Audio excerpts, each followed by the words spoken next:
নমস্কার, আমি উদয় কর্মকার। আমার লেখা কবিতা লড়াই।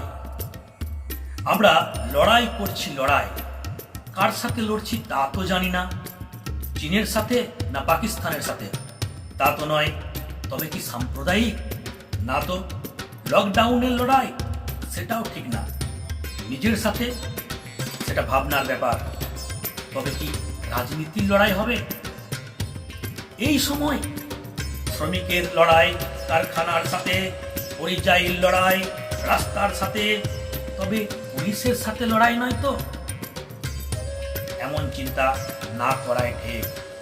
ডাক্তারের সাথে রোগীর লড়াই, স্বামীর সাথে স্ত্রীর, শিক্ষকের সাথে অভিভাবকের লড়াই। লড়তে লড়তে ক্লান্ত, অবিশ্রান্ত। অর্থের সাথে অভাবের লড়াই, খিদের সাথে খাদ্যের, মুখের সাথে মাস্কের লড়াই, হাতের সাথে স্যানিটাইজারের।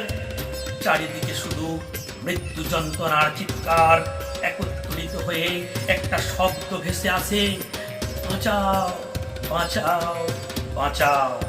এই যে স্বাধীনতার লড়াই।